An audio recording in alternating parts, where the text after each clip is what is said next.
श्रावस्ती में दो व्यापारी रहते थे। दोनों ने बराबर पूंजी लगाकर व्यापार शुरू किया और खूब धन कमाया। जब उस धन के बंटवारे की बात आई तब एक की नीयत बिगड़ गई। वह अपने लिए अधिक धन चाहता था। दोनों भगवान बुद्ध की सेवा में उपस्थित हुए। उनकी बातें सुनकर भगवान ने कहा, यह व्यापारी अपने आप को इसी जन्म में बहुत चतुर समझता है, लेकिन ऐसा नहीं है। इससे पहले भी यह ऐसा ही कर चुका है। लोगों के पूछने पर उन्होंने पिछले जन्म की उस लालची व्यापारी की कहानी इस प्रकार सुनाई।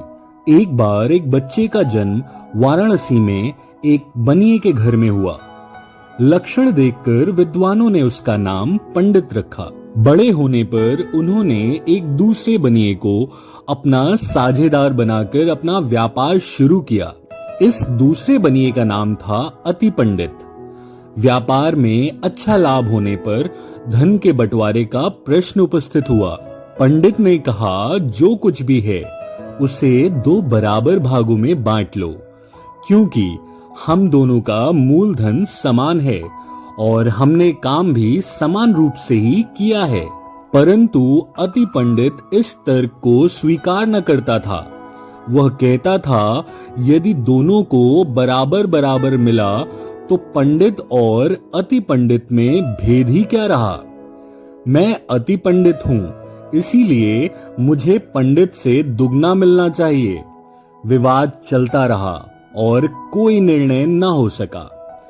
अति पंडित ने घर आकर अपने वृद्ध पिता को सलाह दी, देखिए पिताजी, मैं आपको एक वृक्ष के खोल में बिठा दूंगा। जब मैं उस पंडित को लेकर वृक्ष के नीचे आकर पुकारूं, हे वृक्ष देव, पंडित और अति पंडित में धन का बंटवारा किस प्रकार होना चाहिए, तब आप स्वर बदलकर कहना कि अति पंडित को पंडित से दुगना मिलना उचित है।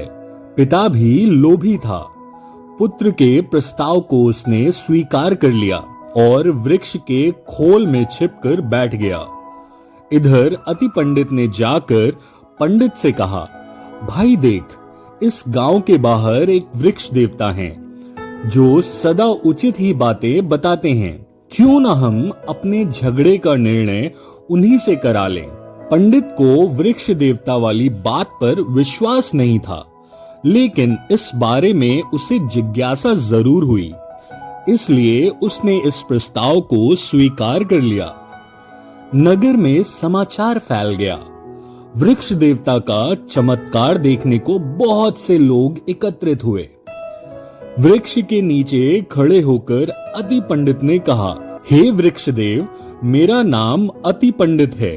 मैं व्यापार करता हूँ जिसमें पंडित नाम का एक साझेदार है। कृपा कर यह निर्णय कर दीजिए कि हम दोनों में धन का बंटवारा किस प्रकार हो।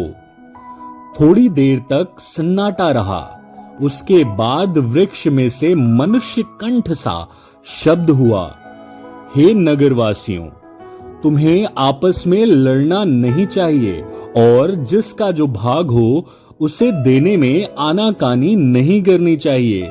मैं निर्णय देता हूँ कि पंडित को एक भाग और अति पंडित को दो भाग मिलना चाहिए। वृक्ष को मनुष्य के जैसे बोलता देख बहुत से लोगों को आश्चर्य हुआ और इस पंडित ने कहा, यदि यह वृक्ष देव का निर्णय है तो मुझे स्वीकार करने में कोई परेशानी न होगी, लेकिन बोलने वाला देवता है या मनुष्य, इसका निर्णय वृक्ष में आग लगाकर करवाऊंगा।